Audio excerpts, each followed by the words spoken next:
Hello friends, welcome to your channel MPR. आशा करती हूँ कि आप सभी स्वस्थ होंगे, निरंतर अपने एग्जाम की तैयारी कर रहे होंगे। आज हम पढ़ने वाले हैं सूर्य सरल अध्ययनमाला में एमए इतिहास में 4th सेमेस्टर से पर्यटन में ऐतिहासिक अनुप्रयोग को। इससे पहले हम इसके 3 यूनिट कंप्लीट कर चुके हैं। आज हमारी इसकी है 4th यूनिट। तो चलिए स्टार्ट करते हैं, जिसमें हम पढ़ने वाले हैं पर्यटन निर्देशक, टूरिस्ट गाइड की योग्यताएं, गार्ड के कार्य, गार्ड के प्रकार, गार्ड की कठिनाइयां, भारत में पर्यटन विभाग में सुधार एवं उत्तरदायित्व को हम इसमें कंप्लीट करने वाले हैं। यदि फ्रेंड्स आपको हमारे जो 4th सेमेस्टर है इसमें सभी सब्जेक्ट की वीडियो चाहिए है तो प्लीज़ आप कमेंट करके अपने एग्जाम की डेट बता दीजिए, तो हम आपके लिए लिंक सेंड कर देंगे। यदि आपको पीडीएफ चाहिए है सारे टॉपिक की तो प्लीज़ आप हमारे जो स्क्रीन पर दिखा रहा है QR कोड, इस पर कर दीजिए 49 का पेमेंट। और हमारा जो व्हाट्सएप नंबर है 9826091601 पर इसका स्क्रीनशॉट लेकर व्हाट्सएप कर दीजिए, हम आपके लिए PDF प्रोवाइड करा देंगे। तो चलिए स्टार्ट करते हैं हमारी 4th यूनिट। 4th यूनिट में पहला क्वेश्चन है, पर्यटन मार्गदर्शक और टूरिस्ट गाइड से आप क्या समझते हैं? पर्यटक मार्गदर्शक की प्रमुख योग्यताएं एवं महत्व बताइए। टूरिस्ट गाइड पर एक निबंध लिखना है, टूरिस्ट गाइड की योग्यताएं और उपयोगिताएं बतानी है। पहले आता है पर्यटक मार्गदर्शक या गाइड। टूरिस्ट गाइड शब्द 2 शब्द से मिलकर बना है, जिसका अर्थ होता है मार्गदर्शक, मार्ग बताने वाला या राह दिखाने वाला। पर्यटन में निर्देशक या गाइड की बहुत महत्वपूर्ण भूमिका होती है। इतिहास में पर्यटन की अवधारणा को तब तक नहीं समझा जा सकता जब तक कि गाइड की भूमिका का सही आकलन नहीं होता। गाइड का इतिहास भी पर्यटन के इतिहास के समान ही प्राचीन है। पर्यटन एक व्यवसाय भी है। मानव पर्यटन नियोजन के पश्चात भी अपनी यात्रा को तब तक पूर्णता प्रदान नहीं कर सकता जब तक कि उसे एक अच्छा मार्गदर्शक ना मिल जाए। पर्यटक गाइड इस कार्य को बखूबी संपन्न करता है। पर्यटक के लिए यह आवश्यक हो जाता है कि वह अपने समय पर और धन का सही प्रयोग करके ही थोड़ी और राशि व्यय कर पर्यटन गाइड की मदद ले, वह उस क्षेत्र विशेष को जानकार बन जाए। इसलिए पर्यटक गाइड की सहायता से ऐसे अनेक अज्ञात स्थानों का भी आनंद लिया जा सकता है। आज तक ज्ञान के अभाव में केवल कुछ गिने चुने पर्यटक ही पहुंच पाते हैं। पर्यटन के महत्व का उद्घाटन गाइड ही करता है। पर्यटन की उपयोगिता का परिदृश्य गाइड ही प्रस्तुत करता है। गाइड पर्यटन स्थल के राजनीतिक, ऐतिहासिक और सांस्कृतिक ज्ञान के केंद्र होते हैं। नेक्स्ट आते हैं, प्रारंभ में यात्री को पर्यटन या पर्यटक गाइड की आवश्यकता नहीं पड़ती थी, क्योंकि उनकी यात्रा देश में ही धार्मिक मंदिर, नगर तक ही सीमित थी। उन क्षेत्रों में यात्री अनजान नहीं होते थे, क्योंकि वे यात्रा धार्मिक दृष्टि से वंशानुगत परंपरावादी होती थी। परंतु आज के इस वैश्वीकरण, ग्लोबलाइजेशन के दौर में पर्यटन का क्षेत्र विस्तृत हो जाता है, इसलिए कई क्षेत्रों का विकास पर्यटन में हो गया है। अतः सही दिशा निर्देश हेतु एक मार्गदर्शक की आवश्यकता बहुत महसूस होती है। यह गाइड क्षेत्रीय भाषा, आबो हवा, जलवायु, मार्गों, भवन, इतिहास और लोक जीवन के रीति रिवाजों से पूर्णतः परिचित होता है। इसलिए गाइड को हम पथ प्रदर्शक या यात्रा सलाहकार भी कह सकते हैं। नेक्स्ट आते हैं अच्छे गाइड की योग्यताएं। एक अच्छे गाइड को विभिन्न पर्यटन स्थलों की भौगोलिक, ऐतिहासिक एवं धार्मिक, सांस्कृतिक जानकारी आवश्यक रूप से होनी चाहिए।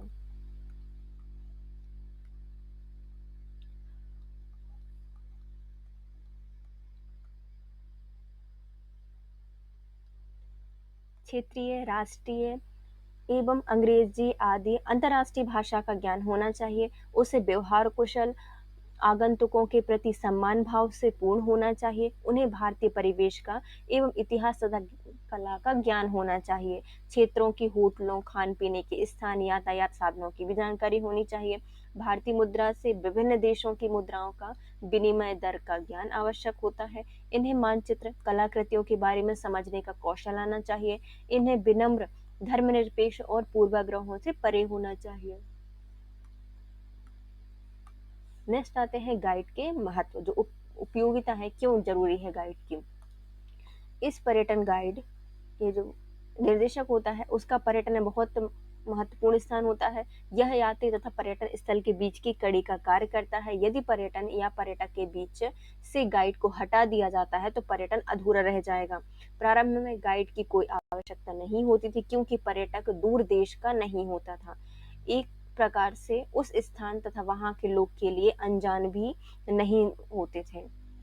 फिर भी बहुत से लोग हैं जो कि बेकार होते थे, शारीरिक श्रम नहीं कर पाते थे, वृद्ध होते थे, वे अपनी जीविका चलाने के लिए पर्यटन स्थल पर घूमते और बैठे रहते थे।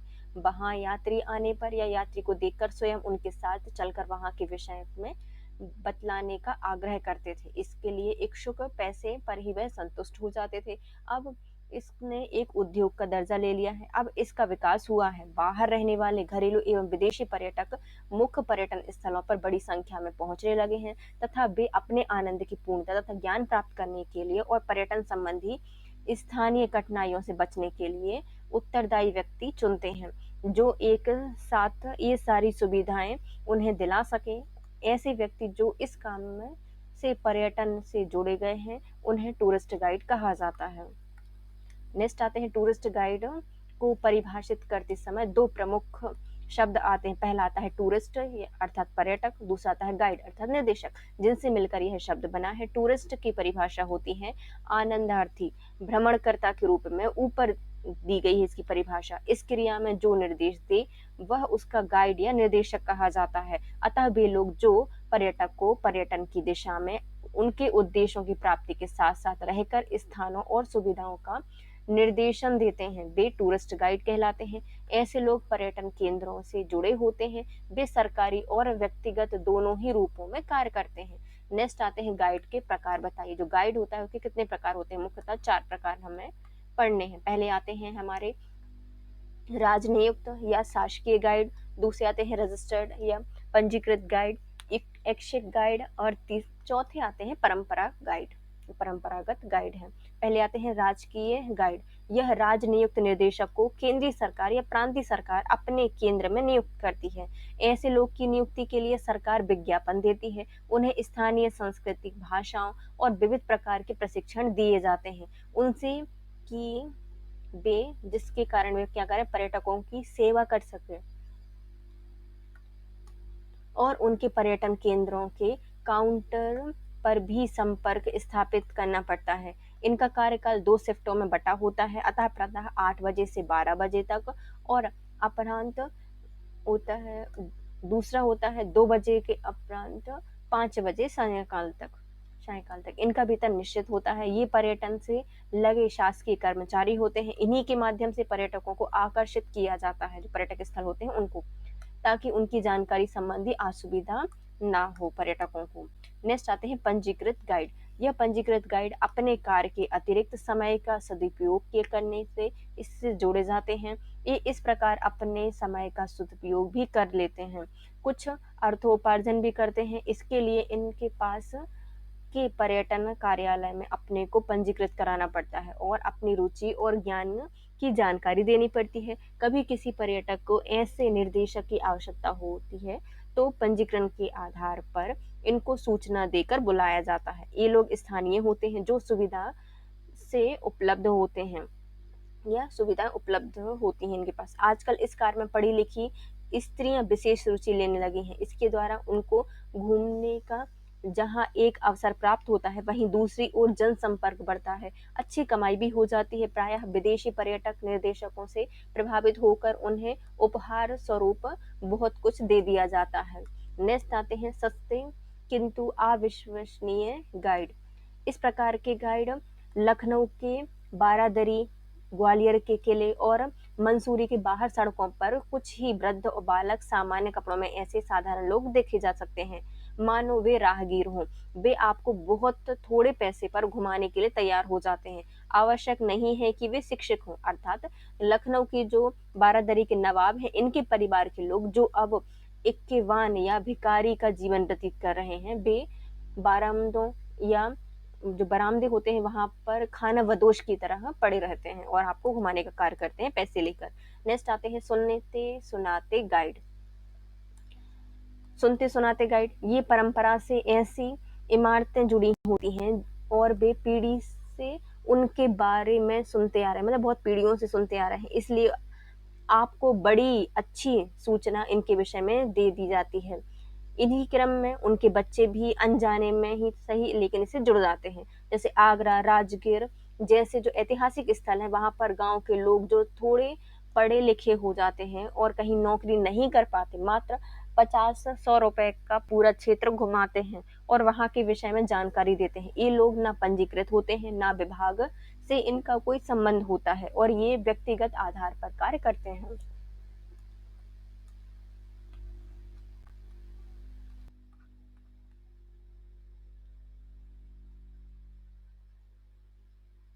ये लोग ना पंजीकृत होते हैं, ना विभाग से इनका कोई संबंध होता है। ये व्यक्ति व्यक्तिगत आधार पर ही कार्य करते हैं। नेक्स्ट आता है गाइड के प्रमुख लाभ लिखिए। क्या लाभ होता है यदि हमने गाइड लगा लिया तो? गाइड के लाभ क्या होते हैं?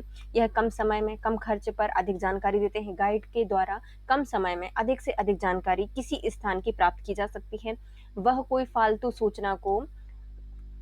सूचना के समय का अपव्यय ना करके सीधे सीधे विषय पर स्थान की महत्ता के संबंध में पर्यटकों को पूरी जो प्रामाणिकता है उससे सूचना देते हैं, जो गाइड पुस्तकों से बहुत स्पष्ट नहीं दी जाती है। नेक्स्ट आते हैं क्षेत्रीय भाषा में परेशानी नहीं होती। प्रायः पर्यटक क्षेत्रीय भाषा से परिचित नहीं होते, उनको वहां लोगों की बोली समझ में नहीं आती, ना उनकी लिपि में अंकित साहित्य ही पल्ले पड़ते हैं। अतः आवश्यक है कि ऐसे व्यक्ति हो जो इन्हें उनकी समझ में आने वाली भाषा में, चाहे उनकी मातृभाषा हो या अंतर्राष्ट्रीय भाषा हो या राष्ट्रीय भाषा हो, उनकी जानकारी उन तक पहुंचा सके और उनका जो उनकी उत्कर्षता है वह शांत हो सके। नेक्स्ट आती है कम पढ़े लिखे के लिए वरदान। ये जो पर्यटक गाइड है, ये क्या है? कम पढ़े लिखे जो लोग हैं उनके लिए वरदान साबित हुई है। कुछ पर्यटक अनपढ़ होते हैं, अल्पज्ञ होते हैं, इसलिए उस कोटि के पर्यटक के विवरण जो लिखित साहित्य के द्वारा पर्यटन केंद्रों से प्राप्त किए जा सकते हैं काम नहीं कर सकते।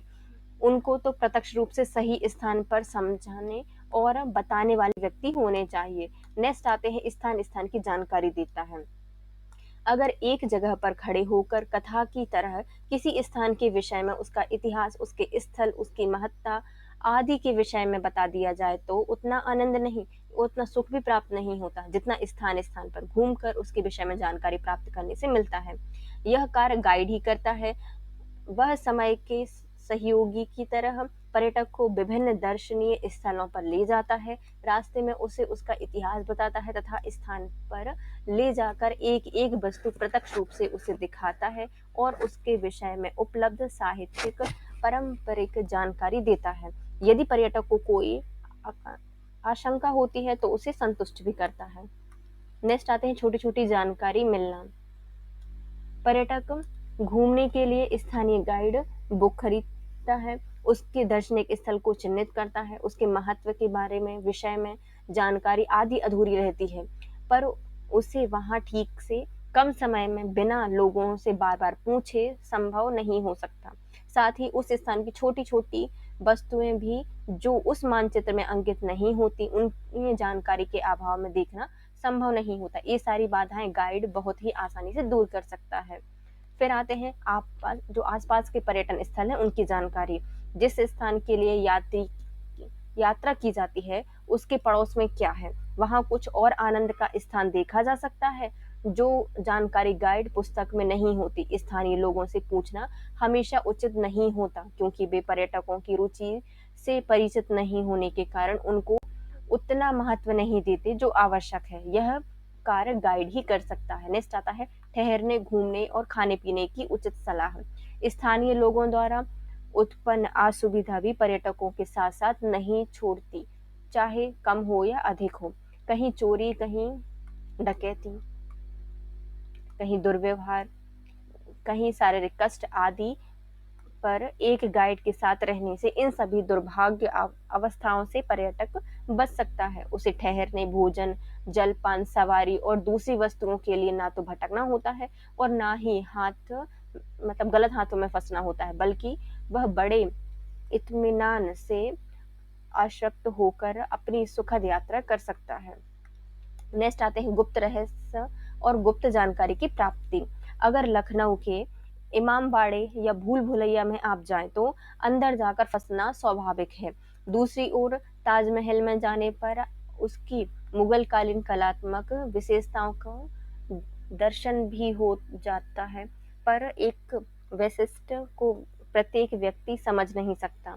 उसमें गुम्फित रहस्य ही कहाँ से प्रकाश पड़ता है, कहाँ से पानी टपकता है, जानना बड़ी समस्या की बात बन जाती है। इसी प्रकार ग्वालियर जाने को तानसेन के मकबरे में बनी 7 और कब्रों और उनके संबंध में उनकी कब्रों की अलग पहचान भले ही वहां के कर्मचारियों से मिल जाए, पर यह अपूर्ण ही होती है। नेक्स्ट आती है बाजार की जानकारी। आज पर्यटन ने उद्योग का रूप ले लिया है। अब इसका बाजार विपणन होता है। पहले जब इसका विकास नहीं हुआ था, वह शैशव काल में था और पर्यटकों को अपने साहस से घूमना पड़ता था। पर अब इसकी सुविधा की स्थिति देखकर किसी भी देश को एक विक्रेता की स्थिति में पर्यटकों को अपने देश के पर्यटन बाजार में क्रेता की तरह बुलाने के लिए लालच देना पड़ता है और उसकी पूर्ण तुष्टि और उसकी सुविधापूर्ण भ्रमण स्थानों के ज्ञान से होता है। इसके लिए वह गाइड का व्यवसाय बहुत अधिक आवश्यक हो गया है। नेक्स्ट आते हैं गाइड या जो पर्यटक निर्देशक है उसके कार्य का वर्णन कीजिए। पर्यटक गाइड जो होता है उसके कार्य बताइए। पर्यटक गाइड के व्यवहारिक स्वभाव या स्वरूप को समझाइए। गाइड के कार्य, गाइड क्या क्या काम करता है? तो पर्यटक निर्देशक के विभिन्न कार्य होते हैं। विस्तृत विवरण देना, पर्यटक को पर्यटन स्थलों का विस्तृत विवरण देना एक अच्छे गाइड की ईमानदारी होती है। अन्य पर्यटन स्थलों की जानकारी देना, अन्य स्थानीय जो दर्शनीय स्थान है उन पर जाने का मार्ग बताता है। दूरी, खर्च, सुविधा और असुविधा एवं पर्यटन से जुड़े हुए केंद्र एवं महत्व की सूचना देता है। वाहन सवारी आदि की व्यवस्था कराना, जब पर्यटक कहीं जाना चाहे तो उसकी इच्छा अनुसार वाहन सवारी की व्यवस्था करता है। प्रायः जो टूरिस्ट बस, कार विभागों से जो मिलती हैं और उपलब्ध ना होने पर वह संगठन से इसकी व्यवस्था कराए जिसके साथ वहां जाता है। पर्यटकों से समय और व्यय अनुसार चर्चा करना, जाने से पहले पर्यटकों के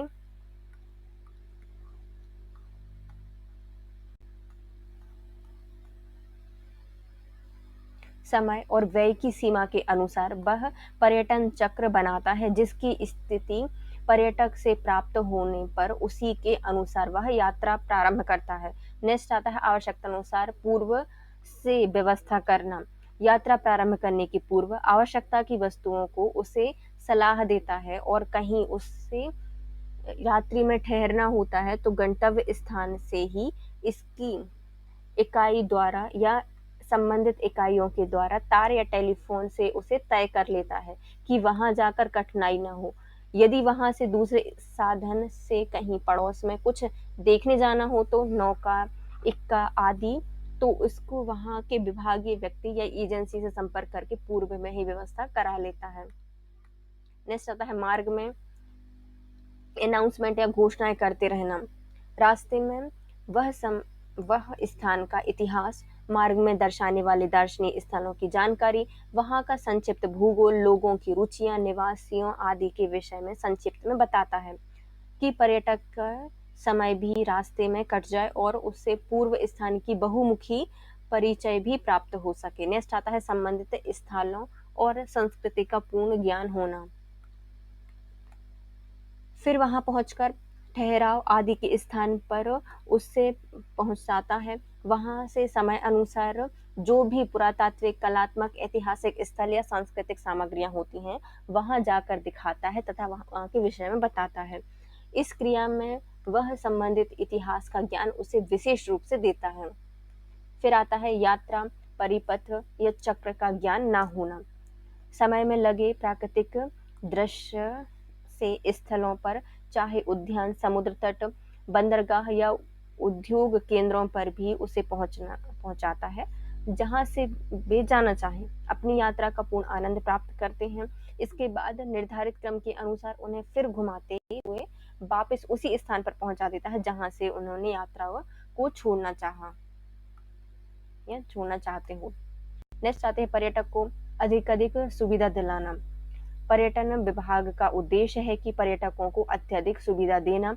यदि उसमें किसी भी प्रकार की त्रुटि की शिकायत हो तो वह पर्यटक निर्देशक का दोष माना जाता है। पर्यटक उस अपने क्षेत्र से बाहर का होता है, जो पर्यटक होता है वह अपने क्षेत्र से बाहर का होता है, उसको पर्यटन विभाग के सहारे अपनी क्रियाएं संपादित करनी होती हैं। यदि उसमें पर्यटक को कठिनाई महसूस होती है तो उसे उस समय का आकर्षण वहां बार बार आने को बाध्य नहीं करता। नेक्स्ट आते हैं पर्यटक गाइड का व्यवहारिक स्वरूप। जो पर्यटन गाइड होते हैं उनके क्या व्यवहारिक स्वरूप होता है। अच्छे और व्यवहारिक व्यक्ति से संपर्क। वह पढ़े लिखे, सज्जन और व्यवहारिक लोगों से संबंधित व्यवसाय है। इसमें गाइड को सूचना एकत्रित करनी पड़ती है तथा पर्यटकों को तक बड़े ही विनम्र भाव से उसे पहुंचाना पड़ता है कि वे इच्छापूर्वक और आनंद के साथ उसे ग्रहण करें और इसके लिए तैयार हो जाएं। नेक्स्ट आते हैं ईमानदार और पारिवारिक वातावरण। इसमें लगे लोगों को ईमानदार का पक्ष ग्रहण करना पड़ता है। पर्यटक जब गाइड के साथ है तो उसकी सारी जिम्मेदारी उसी पर पड़ जाती है। यदि चाहे तो वह उसे कठिनाई में डाल सकता है या सुविधा पूर्वक उसको घुमाकर उसके परिवार के साथ या परिवार की तरह उसे वापस लौटा सकता है।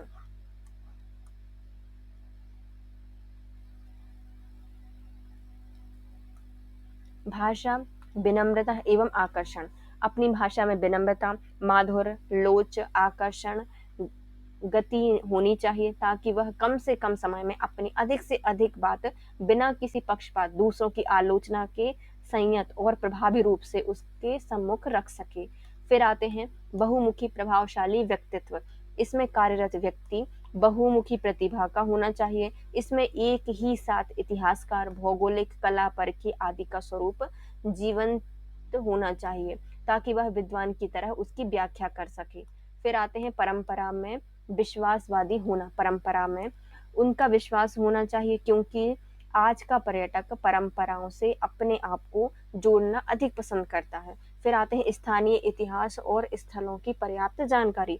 स्थानीय ललित कला स्थलों और उनके इतिहास, उसमें लगे लोगों की गरिमा की उनको जानकारी होनी चाहिए ताकि वह पर्यटक को नृत्य, संगीत, नाट्य के विषय में और उनके प्रमुख लोगों का परिचय दे सके। पर्यटकों का सहयोगी। पर्यटक निर्देशक पर्यटक काल में पर्यटक का सखा, सहयोगी, शुभेच्छुक होता है। वह अपने मृदु व्यवहार से पर्यटक का दिल जीत लेता है। साथ ही बीच बीच में शेरों शायरियों से पर्यटकों का उत्साह, जिज्ञासा और रुचियां बढ़ाता रहता है। पर्यटक निर्देशक की प्रमुख कठिनाइयों का वर्णन कीजिए। एक पर्यटक गाइड की क्या क्या कठिनाइयां हो सकती हैं, समझाइए। गाइड की कठिनाइयां। इस व्यवहार में लगे लोगों के सम्मुख अनेक कठिनाइयां समय समय पर आती रहती हैं। पहले आते हैं विभिन्न भाषाओं का ज्ञान न होना। जितनी अधिक भाषा वह जानेगा उतने ही प्रकार के पर्यटकों को संतुष्ट कर सकता है। वह विविध पर्यटकों के साथ रह सकता है। त्रिभाषा फॉर्मूला पर खरा उतरता है तो हिंदी, अंग्रेजी और स्थानीय भाषा जानता हो तो। नेक्स्ट आता है कठिनाइयों से लड़ने की क्षमता का ना होना। कठिनाइयों से लड़ने की क्षमता ना होने से पर्यटन के मार्ग में अनेक कठिनाइयां उठ सकती हैं। यदि गाइड उनका ठीक समाधान नहीं कर सकता तो पर्यटक संकट में पड़ सकता है, इसलिए उसने लड़ने की क्षमता आवश्यक है। फिर आते हैं बहुव्यापी प्रतिभा का धनी ना होना। निर्देशक का बहुव्यापी संबंध न होने के अभाव में पर्यटक कठिनाई में पड़ सकते हैं क्योंकि मार्ग में उत्पन्न कई कठिनाइयों से उभरने का कार्य गाइड का ही होता है। नेक्स्ट आता है परिश्रमी व्यक्तित्व का ना होना। मेहनती व्यक्तित्व का ना होना भी एक कठिनाई है। पर्यटन में अनेक प्रकार के कार्य और अध्ययन, हिसाब, पत्राचार, मेहनत और मशक्कत आदि करने पड़ते हैं।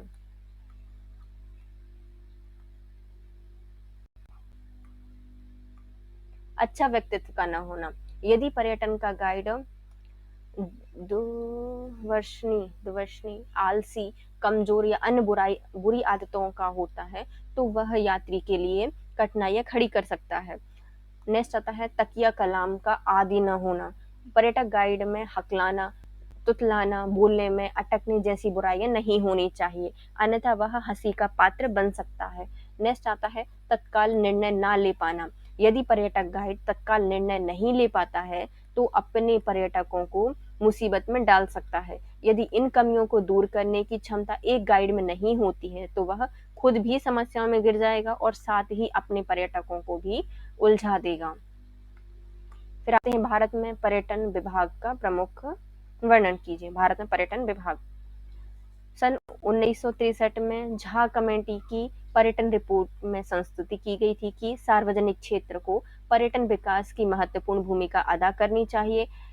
इसी संतुष्टि को यह संस्तुति है, इसको दृष्टिगत रखने के लिए भारत सरकार के द्वारा 1965 में पर्यटन विभाग में 3 अलग-अलग निगमों की स्थापना की गई।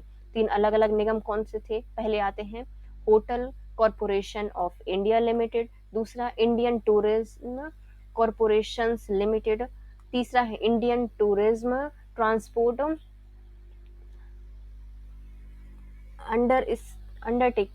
अंडरटेकिंग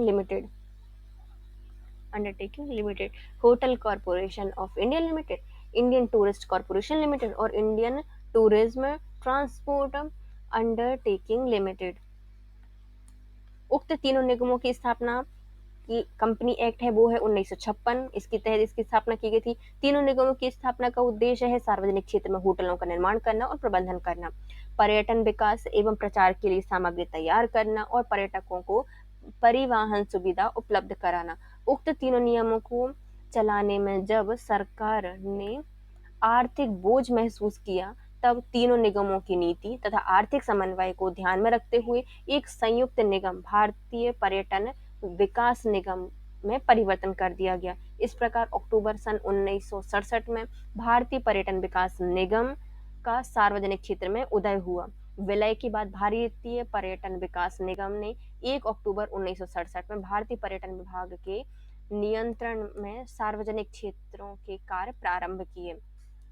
प्रशासनिक सुधार समिति की संस्तुतियों के आधार पर अशोक वाटिका लिमिटेड और जनपद होटल लिमिटेड का नियंत्रण ministry of work, housing and supply से लेकर पर्यटन एवं नागरिक उड्डयन मंत्रालय को 2 जुलाई 1968 को हस्तांतरित कर दिए।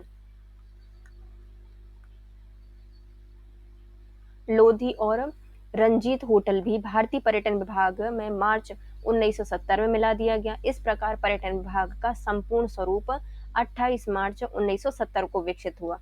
नेक्स्ट आते हैं संगठनात्मक ढांचा।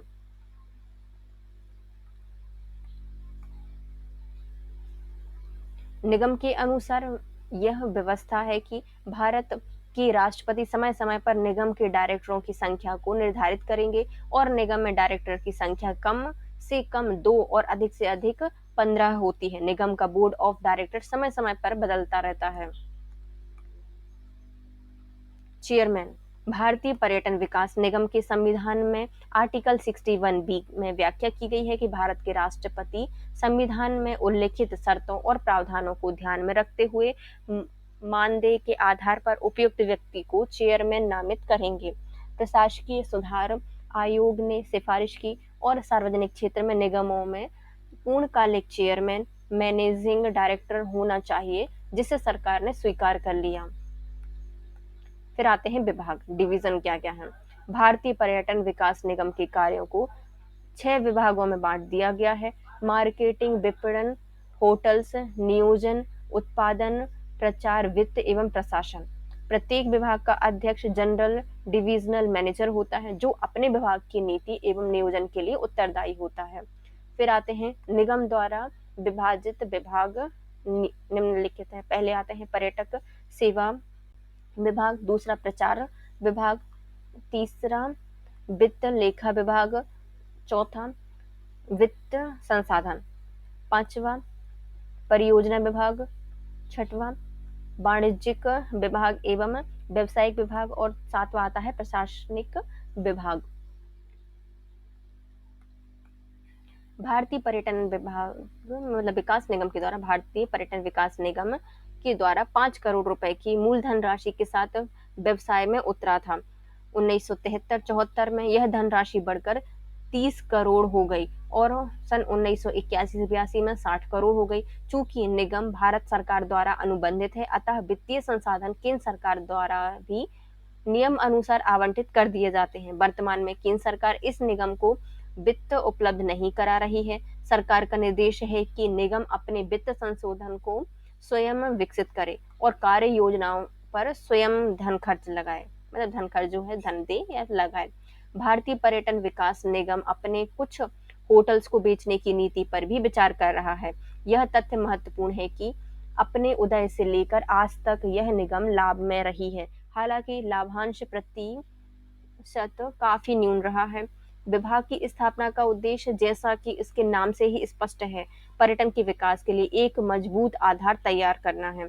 भारतीय पर्यटन विकास निगम विश्व में अपने आप में एक अलग किस्म का निगम है, जो पर्यटकों को एक संपूर्ण टूरिस्ट पैकेज उपलब्ध कराता है, जैसे आवासीय सुविधा, परिवहन, खरीदारी, मनोरंजन,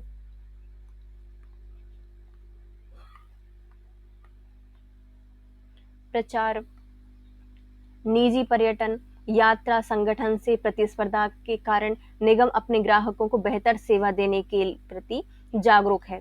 इनके प्रयासों एवं सेवाओं का सुखद परिणाम सबके सामने है और आज निगम का राष्ट्रीय एवं अंतर्राष्ट्रीय स्तर के पर्यटकों में गहरी रुचि है।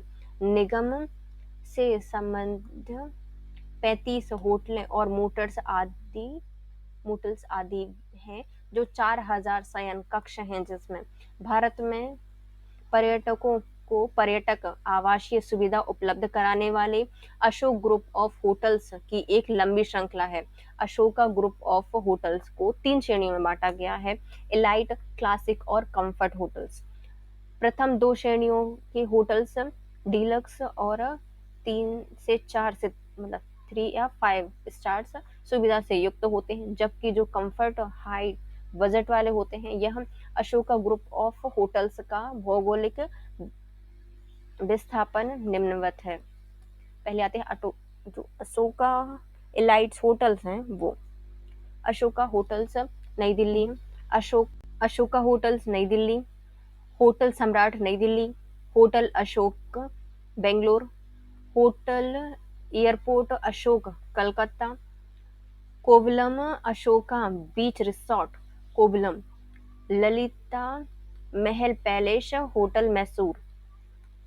फिर आते हैं Ashoka classic hotel, hotel Kanishka Nai Delhi, Qutub hotel Nai Delhi, hotel Janpath Nai Delhi, hotel Agra Ashok Agra, Bharatpur forest lodge Bharatpur, hotel Kalinga Ashok Kalinga Bhubaneswar, hotel Bodhgaya Ashok Bodhgaya,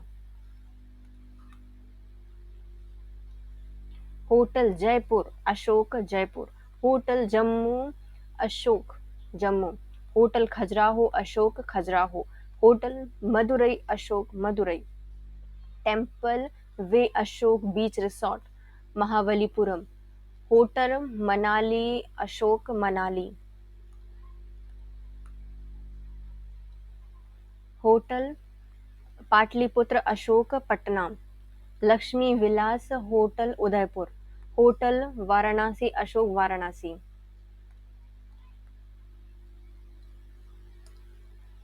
Ashok comfort hotel, hotel Ranjit नई Delhi, Lodhi hotel Nai Delhi,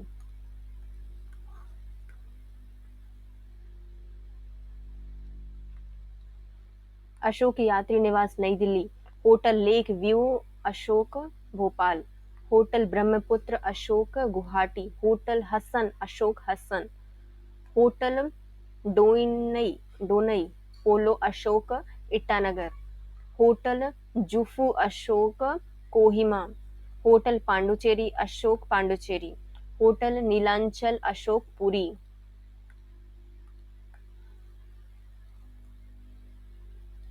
hotel Ranchi Ashok Ranchi, hotel pinewood Ashok Shillong, hotel Aurangabad Ashok Aurangabad. इसके अतिरिक्त आईटीडीसी के 14 स्वतंत्र रेस्टोरेंट भी चला रहे हैं, मतलब अभी चल रहे हैं। इसमें हवाई अड्डों पर भी स्थित हैं। यह संगठन देश भर में स्थित 12 केंद्र, 4000 वाहनों जिसमें कार, कोचिंग्स भी सम्मिलित हैं, भी चलाना है। यह विभाग बहुत बड़ी मात्रा में संचार के लिए विज्ञापन सामग्री का निर्माण केंद्र एवं राज्य सरकारों के पर्यटन विभागों के लिए एवं स्वयं के प्रयोग के लिए भी तैयार करता है। आईटीडीसी ने अंतर्राष्ट्रीय हवाई अड्डों कलकत्ता, चेन्नई, नई दिल्ली, मुंबई और त्रिवेंद्रम में ड्यूटी की दुकानें भी खोल रखी हैं।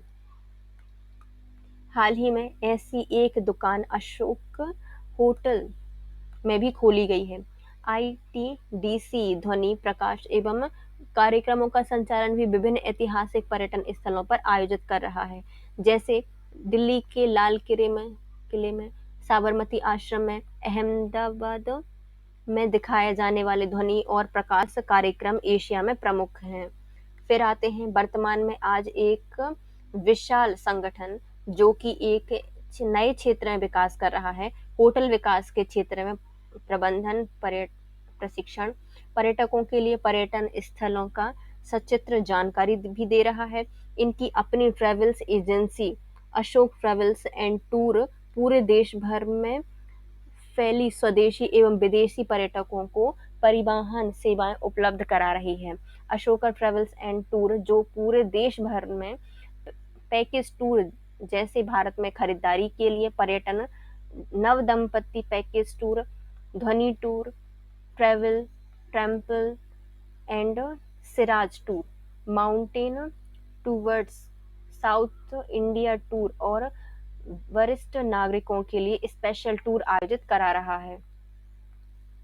इसका दूसरा बड़ा योगदान भारतीय उपमहाद्वीपों की क्षेत्रीय विविधताओं, संस्कृति, ऐतिहासिक इमारतों, पूजा स्थलों के भ्रमण, विकास एवं प्रचार प्रसार करना आदि भी है।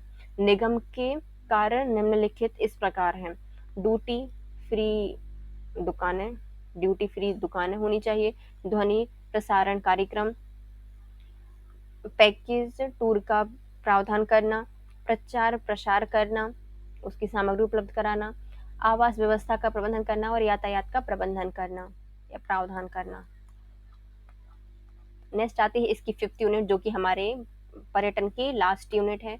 आज हमारा वीडियो होता है कंप्लीट। यदि आपको पूरी यूनिट्स एक साथ चाहिए तो प्लीज़ आप हमें कमेंट कर दीजिए, और यदि आपको पीडीएफ चाहिए तो प्लीज़ आप हमारे जो स्क्रीन को शॉर्ट में वो दिख रहा होगा आपको QR कोड, उस पर पेमेंट कर दीजिए 49 का। और हमारा व्हाट्सएप नंबर है 98260916001 पर पेमेंट कर दीजिए और अपनी पीडीएफ ले लीजिए। आराम आशा करती हूँ कि आप सभी स्वस्थ होंगे, निरंतर अपने एग्जाम की तैयारी कर रहे होंगे। आज हम पढ़ने वाले हैं सूर्य सरल अध्ययन माला से MA इतिहास में 4th सेमेस्टर, जिसमें हम पर्यटन में ऐतिहासिक अनुप्रयोग कंप्लीट कर रहे थे। तो चलिए इसको स्टार्ट करते हैं। अभी तक हम इसके 4 वीडियो कंप्लीट कर चुके हैं। आज हमारा 5th यूनिट पर वीडियो होगा, जिसमें हम पढ़ने वाले हैं पर्यटन परिपथ या चक्र, पर्यटन चक्र बनाने की आधारभूत तत्व, पर्यटन चक्र का निर्माण और किसी भी पर्यटन स्थल की योजना एवं रूपरेखा को हम इसके अंतर्गत कंप्लीट करने वाले हैं। यदि फ्रेंड्स आपको हमारा वीडियो थोड़ा सा यूजफुल लगता है तो वीडियो को लाइक कीजिए, कमेंट कीजिए, चैनल को सब्सक्राइब कीजिए, अपने प्यारे प्यारे फ्रेंड्स के साथ वीडियो को शेयर कीजिए। और यदि आपको सभी जो टॉपिक हैं, सब्जेक्ट हैं, इनकी लिंक चाहिए तो प्लीज़ आप हमें कमेंट कर दीजिए अपने एग्जाम की डेट। और यदि आपको पीडीएफ चाहिए तो आपकी स्क्रीन पर दिख रहा होगा एक QR कोड, उस पर आप कर दीजिए 49 का पेमेंट और हमें व्हाट्सअप कर दीजिए 98260916001 पर आप इसको व्हाट्सअप कर दीजिए तो आपको पीडीएफ मिल जाएंगी चारों सब्जेक्ट की। तो चलिए स्टार्ट करते हैं हमारी 5th यूनिट।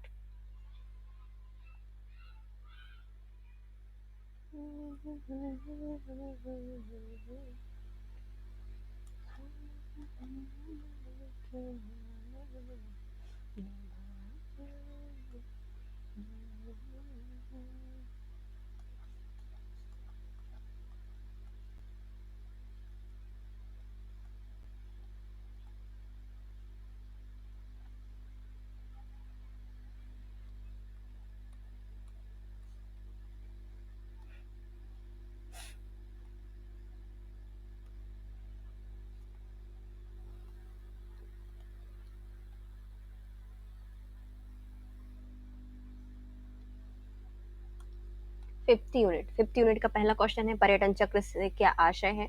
पर्यटन चक्र बनाने की आधारभूत तत्व लिखिए। पर्यटन चक्र, परिपथ या गलियारा, गलियारा, यात्रा पथ या यात्री चक्र क्या होते हैं, हमें इसके बारे में लिखना है।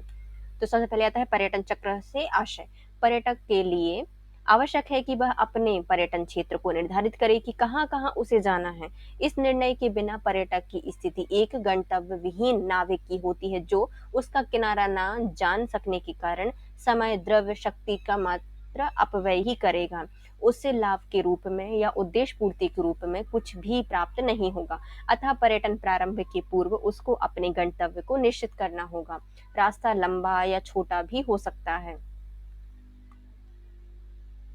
पर जिस प्रकार का वह पर्यटक होगा, उसका ठहराव भी वही होगा जो उसका इच्छित स्थल है। इसके अत्यधिक लाभ और वह तभी प्राप्त कर सकता है जब उसे उतनी दूरी और समय में यात्रा करनी हो और उसे यह एक मार्ग हो जाए और दूसरे मार्ग से लौट आए। ऐसा करने पर उतना ही दूर पैसे और मतलब उतनी ही दूरी होगी, पैसा होंगे, समय में अधिक से अधिक इच्छित स्थानों को देख सकेगा।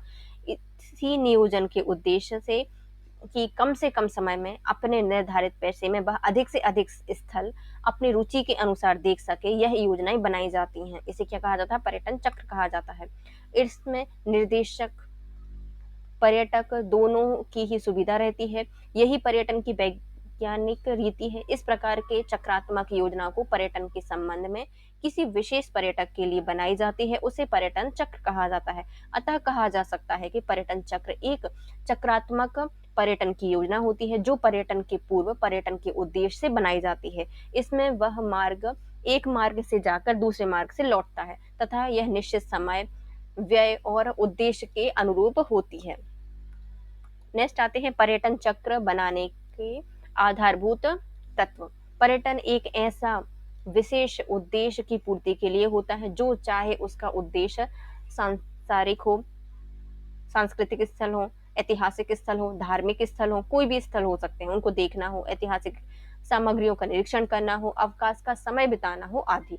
इसका अधिक से अधिक लाभ उठाना चाहते हैं क्योंकि यह एक अत्यधिक व्यय साध्य है, यह साध्य क्रिया है, जिसकी पूर्ति के लिए चक्र बनाते समय निम्नलिखित बातों का ध्यान रखना चाहिए। पहले आता है पर्यटक का उद्देश्य, कि पर्यटक का क्या उद्देश्य है, वह किस आशय से पर्यटन करने निकला है। स्थान का दर्शन करने, आनंद अर्जन करने, अध्ययन करने या उत्सव में सम्मिलित होना आदि इसके उद्देश्य हो सकते हैं।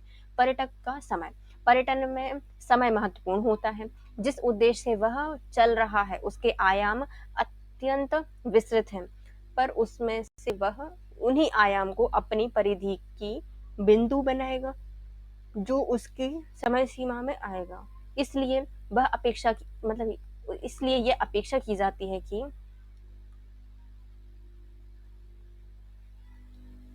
किसी देश में किसी भी पर्यटक बार बार तभी जाएगा जब तक के उद्देश्य के अनुरूप वह सभी इच्छित स्थानों को देख नहीं लेता। पर्यटन का व्यय, पैसा पर्यटन का एक महत्वपूर्ण अंग होता है। ऊपर ही कहा गया है कि वह बड़ा ही खर्चीला व्यसन या जुनून है।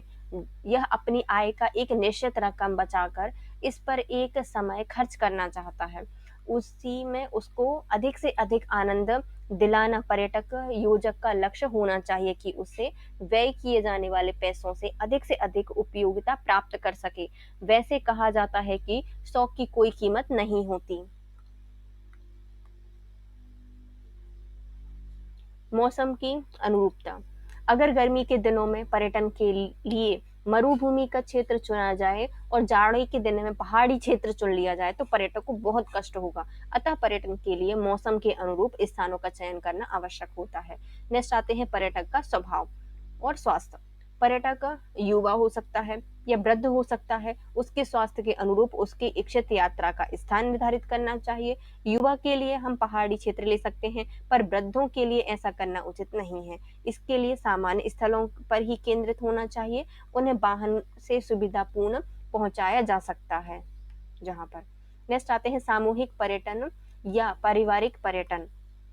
पर्यटक अकेला है वह परिवार के साथ है या सहयोगी के साथ है। यदि अकेला है तो उसको ध्यान में रखकर चक्र बनाया जाएगा, अन्यथा उसको बनाते समय अन्य सहयोगी का भी ध्यान रखा जाएगा कि वे पर्यटन के दौरान कठिनाइयों की अनुभूति ना करें। इसी प्रकार परिवार का आकार, सदस्यों की संख्या और उम्र आदि का भी सामने रखा जाता है। नेक्स्ट आते हैं पर्यटन का क्षेत्र। यदि हम भारत को ही ले तो दक्षिण भारत और उत्तर भारत कहाँ पर्यटन करने जाना है यह जानना आवश्यक है। उसी के अनुरूप उस क्षेत्र का चक्र बनाया जाएगा। नेक्स्ट आते हैं पर्यटन चक्र का क्रम क्या हो सकता है। शब्द चक्र शब्द स्वयं बोधक है कि जहां से हम प्रारंभ करते हैं वहीं लौट आना ही चक्र बनाता है। यह भी एक रास्ते से जाकर दूसरे रास्ते से लौटना उसे यात्रा चक्रित रूप से हो जाती है। इस यात्रा में कम से कम समय और आर्थिक स्थिति के अनुसार ठहराव का स्थान और देखने के स्थल निर्धारित करने चाहिए। यदि कम समय हो और कम पैसा हो और दोनों ही हो तो केवल मुख्य स्थानों पर ही जाना चाहिए और कम स्थानों पर ठहरना चाहिए। पर यदि इसके विपरीत स्थिति हो तो अधिक से अधिक स्थानों पर घूमने तथा ठहरने से दूसरे स्थानों पर जाने की योजना बनाई जानी चाहिए। इससे पर्यटकों की यात्रा में क्रमबद्धता बनी रहती है। नेक्स्ट आते हैं पर्यटन चक्र का निर्माण कैसे होता है। पर्यटन चक्र का निर्माण कैसे होता है समझाइए। पर्यटन चक्र का निर्माण क्षेत्रीय। यदि आप उत्तर भारत के ऐतिहासिक स्थलों की यात्रा करना चाहते हैं तो उनके लिए अक्टूबर में दशहरा का समय चुनना होगा। इससे समय और धन को भी ध्यान रखना होगा। इसके लिए हम निम्न पर्यटक चक्र बना सकते हैं, जैसे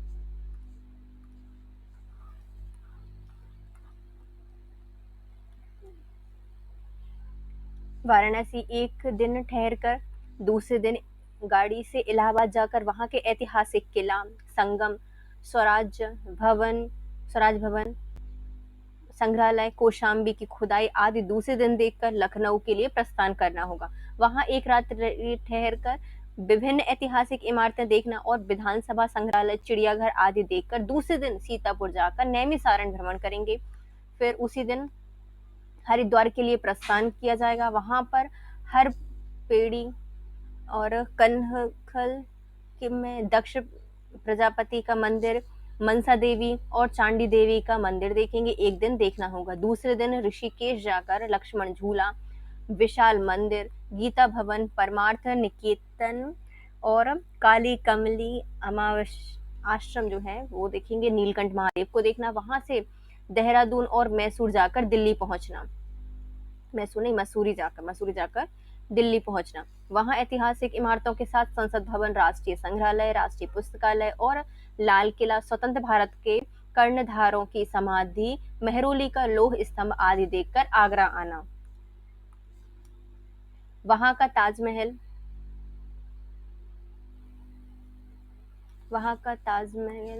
दयाल बाग का क्षेत्र और अन्य मुगल इमारतों को देखकर वहां से मथुरा आना। वहां कृष्ण की कृष्ण भूमि, बरसाना, गोकल संग्रहालय, गोवर्धन पर्वत, कालीदेह आदि का दर्शन करते हुए ग्वालियर पहुंचना। वहां किला देखकर उनमें स्थित ऐतिहासिक इमारतें, प्रांतीय संग्रहालय, म्युनिसिपल संग्रहालय, तानसेन का मकबरा, बिस्वान बिस्वान मंदिर देखकर चित्रकूट आना और कामदगिरी पर्वत की परिक्रमा करना, गोदावरी दर्शन, हनुमान धारा देखते हुए इलाहाबाद जाकर वाराणसी पहुंचना। ये पूरा चक्र बन जाएगा। इसी प्रकार आप बना सकते हैं। इसी प्रकार कहीं भी यात्रा के लिए पर्यटन यात्रा बना मतलब चक्र बनाया जा सकता है, चाहे वह दक्षिण भारत का हो या उत्तर भारत का हो। फिर आते हैं राष्ट्रीय। भारतीय मूल का एक विदेशी पर्यटक भ्रमण के लिए भारत आया है। वह भारत के संपूर्ण स्वरूप का एक आकलन करना चाहता है। इस उद्देश्य के लिए पर्यटक नियोजक को पर्यटन चक्र बनाना है। वह दिल्ली उतरेगा। उसके लिए नियोजक निम्न चक्र बना सकते हैं। पहले वो दिल्ली से जयपुर, अजमेर, चंडीगढ़, अमृतसर, कश्मीर, द्वारका, ग्वालियर, झांसी, इंदौर, मांडू, अजंता, मुंबई, कन्याकुमारी, रामेश्वर, बेंगलोर, महाबलीपुरम, मद्रास, भुवनेश्वर, कलकत्ता, गुवाहाटी, राजगीर, नालंदा, गया, पटना, वाराणसी, इलाहाबाद, कानपुर, लखनऊ, हरिद्वार, उत्तरांचल का पहाड़ी क्षेत्र, देहरादून, दिल्ली वापस आ जाएगा इतना घूमने के बाद। नेक्स्ट आते हैं स्थानीय। यदि कोई दक्षिण भारत का रहने वाला है, एक सैलानी वाराणसी भ्रमण करने आया है उसके लिए पर्यटन विभाग द्वारा पर्यटन निर्देशक की मांग की गई है, तो पर्यटक निर्देशक का सहारा लिया जाएगा और वह उसके लिए निम्न योजना प्रस्तुत करेगा। जैसे वाराणसी में ठहरने के लिए एक गोदोलिया थियोसोफिकल सोसाइटी, गंगा घाट, विश्वनाथ मंदिर, काशी हिंदू विश्वविद्यालय, मडुआडीह डीजल कारखाना, भारत माता मंदिर, नगरी प्रचरिणी सभा, त्रिलोचन घाट, विश्वनाथ आदि अन्य घाट मंदिर घूमने की परिपथ तैयार करेगा। दूसरे में सारनाथ, मूलगंध कुटी बिहार संग्रहालय, तिब्बती संस्थान, जैन मंदिर, धम्मे शिखर या स्तूप, मृगधाव आदि देखकर निदेशर कोठी होटल में वापस आ जाएगा। ये यदि अब वो उत्तर भारत के लिए जाएगा तो ये सारी योजनाएं उसके लिए बन सकती हैं। नेक्स्ट आती है ऐतिहासिक पर्यटक के लिए योजना के चरण और रूपरेखा तैयार कीजिए। यात्रा विवरण के निर्माण एवं योजना के चरण क्या क्या हो सकते हैं, तो यात्रा विवरण के निर्माण एवं योजना के चरण। बाजार में निम्न पर्यटकों पर अनुसंधान करना। अपने पर्यटन के लिए यात्रा विवरण को बनाते समय निम्नलिखित सावधानी योजना बनाने आवश्यक होती है। जैसे आप यात्रा कार्यक्रम बनाना चाहते हैं, उसी की तरह आप किसी पर्यटन का चुनाव कर लें और उसकी तुलना करने के लिए दूसरे पर्यटन विवरण पुस्तिका की प्रतिलिपियों को भी प्राप्त कर लें। यह आपको अपने पर्यटन के लिए सुझाव देने में सहायक होगा। बाजार में पहले से उपलब्ध पर्यटनों और संभावित शर्तों को विस्तृत जानकारी देना और विवरण पुस्तिका की रूपरेखा और उसके तत्व निर्धारित करने के लिए सुझाव देगा। नेक्स्ट आते हैं अपने पर्यटन का नाम लिखिए। जो अपन जहाँ जाना है वहां पर उसका नाम लिखना है। अपने पर्यटन की अवधि, उसकी आवृत्ति, प्रस्थान स्थल की योजना बनाना। आपकी यात्रा कब प्रस्थान करेगी, पूर्व या फिर दोपहर में जाना है, या आपकी यात्रा में वापसी कब है, आप सामान्यतः कितनी बार पर्यटन संचालित करेंगे, प्रस्थान का केंद्रीय स्थान कहाँ है, क्या आप आवास स्थान से सवारी लेने की सुविधा प्रदान करेंगे, हाँ या नहीं, ये आपको पूरी योजना बना के जाना चाहिए। अपने पर्यटन का मुख्य स्थान और विशेषताएं सूचीबद्ध करना। आप कहाँ की यात्रा करेंगे, पर्यटकों को विशिष्ट अनुभव प्राप्त होने वाली विभिन्न वस्तुएं क्या हैं, वो भी हम इसके अंतर्गत लिखेंगे। नेक्स्ट आते हैं अपने पर्यटक के सार विवरण पर शोध करना है। विभिन्न विषयों को सूचीबद्ध करें जैसे कि आप अपनी विवरणों में सम्मिलित करना चाहते हैं, जैसे पेड़ पौधे, जीव जंतु, इतिहास, संस्कृति के साथ साथ प्रत्येक विषय से संबंधित वस्तुएं। इसकी जानकारी प्राप्त करने हेतु प्रयोग किए जाने वाले साधनों की सूची बनाएंगे। उसके विषय के बारे में विचार देखिए, उसमें एक साइड उसके योग के प्रमुख बातें लिखेंगे और संसाधन लिखेंगे।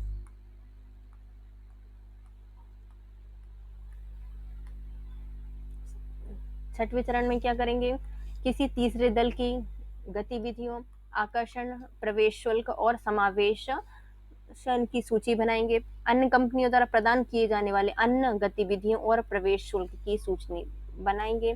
निश्चित करेंगे कि क्या ये आपके पर्यटन पैकेज में सम्मिलित हैं या नहीं, या इसके अतिरिक्त सेवा के रूप में प्रदान किए जा रहे हैं। उदाहरण स्वरूप समुद्री यात्रा, बाइक पर सवारी और राष्ट्रीय पार्क, गुफाओं में प्रवेश आदि। नेक्स्ट आते हैं गतिविधि का विवरण, आपूर्तिकर्ता का विवरण, प्रति व्यक्ति लागत और कीमत में शामिल है या नहीं, ये भी हमें इसमें लिखना है। नेक्स्ट आता है निजी और सार्वजनिक स्थानों में प्रवेश करने के लिए अनुमति प्राप्त करना। किसी भी निजी स्थान में प्रवेश से पूर्व और उसके स्वामी से लिखित अनुमति प्राप्त करना अनिवार्य होता है, चाहे आप वहां से जा रहे हो या भोजन या आकर्षण स्थल देखने के लिए वहां रुके हों। यदि आप पर्यावरण या संरक्षण विभाग द्वारा शासित किसी क्षेत्र में यात्रा कर रहे हो, तब ऐसे में आपको वाणिज्यिक संचालन के लाइसेंस के लिए भी आवेदन करना आवश्यक होगा।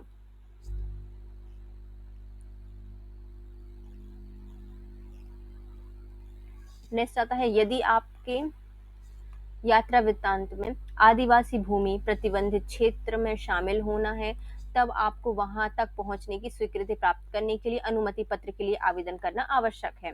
नेक्स्ट आता है उचित पर्यटन के लिए उचित समयावली बनाना। आपकी यात्रा वृत्तांत को सही ढंग से तैयार करना बहुत महत्वपूर्ण होता है। इससे यह सुनिश्चित कर लिया जाता है कि आप प्रत्येक गतिविधि, भोजन, ठहराव के लिए सही समय पर पहुंच जाएंगे और अपने आरंभिक स्थान पर उचित समय पर वापस लौट आएंगे। विश्राम, इसमें एक पूरी लिस्ट बनाई जा सकती है, तालिका। इसमें पहले विश्राम होगा, इसका समय, स्थान और विश्राम के प्रकार, सुखद, अवलोकन, भोजन और गतिविधियां। इसमें आरंभ, पहला विश्राम, दूसरा विश्राम, तीसरा विश्राम और लास्ट में अंत।